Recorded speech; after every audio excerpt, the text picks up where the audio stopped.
sa maglalaban-laban. Ang pagtutuos. To all! Unahan na lang!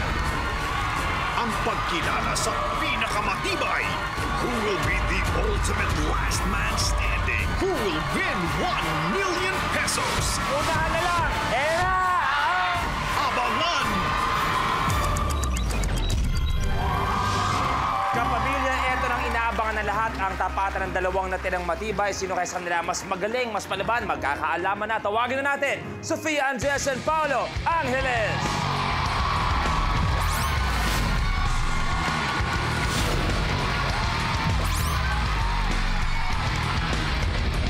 Okay, unang-una, Paolo, anong pakiramdam? Bagong dating ka, may guaranteed 20,000 ka na kagad.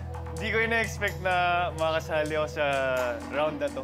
Pero nandito ka na. Sobrang kinakabahan ako. Sofia, matagal-tagal ka na rin dito, pero eto, may 20,000 at pwede pa maglaro for 1 million.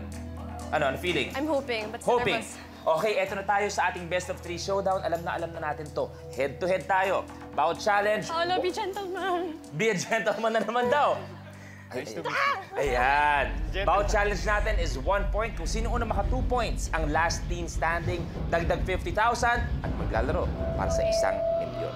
Kaya naman, simulan na natin ang laban. Eto na. Sharpshooter. Sa challenge na ito, susubukan ang galing ng players sa pag-asinta dahil gagamit sila ng rubber band para tirahin ang mga barahang naka-firing squad habang nakaipit ang mga ito sa pangsipit ng damit.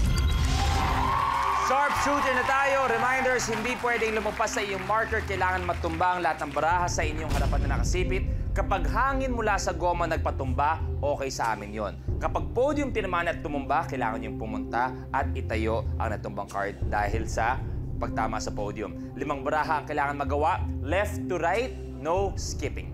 Okay? Malinaw? Ito na tayo. Maglalaro na tayo for your first point. Let's do this. Sharpshooter. The game begins in 3, 2, 1. Go! Paolo, isa.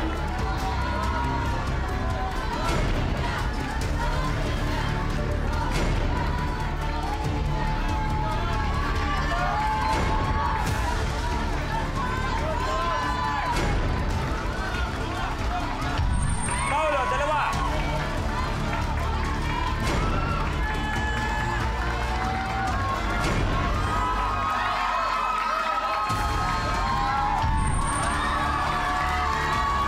Sofia, isa. Paolo, tatlo.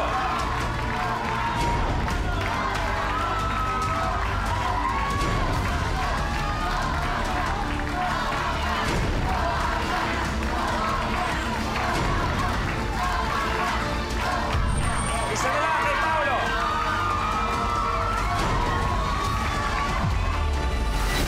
Tapos.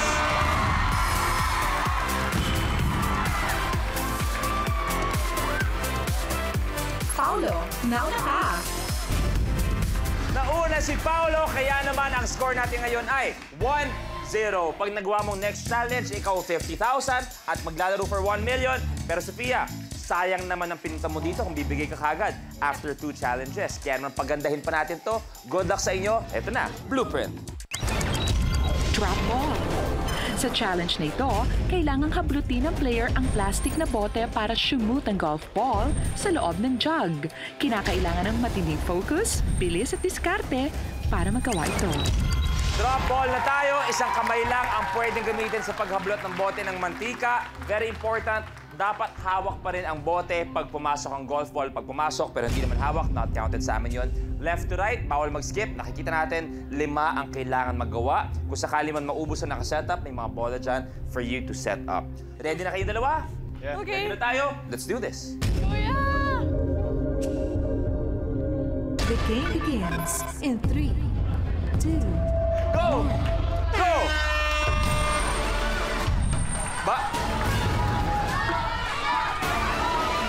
Paolo, dalawa na. Paolo, tatlo.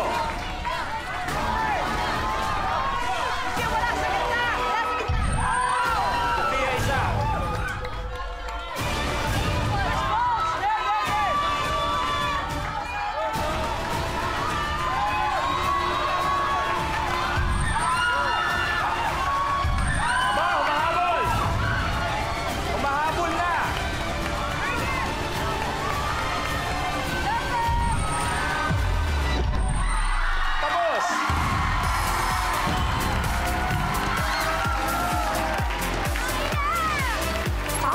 na. Final score natin, una nakagawa si Paolo, kaya naman 2-0 ang score, Sophia. You have to say goodbye. Pero meron ka pa rin 20,000 pesos. Let me take a seat. Ang bagong dating, bagong salta, last team standing, Paolo Angeles. 20,000, it's all yours. May 50,000 ka na rin, sa iyo na rin yun. So meron ka ng 70,000 pesos, pero pwede ka pang manalo ng 1 million pesos sa ating Ultimate Challenge. Ready? Ready, ready. Bouncer. Sa challenge na ito, nakahilera ang mga baso at kailangan malagyan ng player ng ping-pong ball ang bawat baso. Isang colored ping-pong ball at isang orange na ping-pong ball. Kapag nagawa mo ito in 1 minute, ay mag-uwi ka ng 1,000,000 piso. Para sa bouncer, bawal hawakan o i-adjust ang mga baso. Hindi pwedeng mag-skip ng baso. You have a minute to win it. Go! Aba, congratulations bro, 1 million pesos.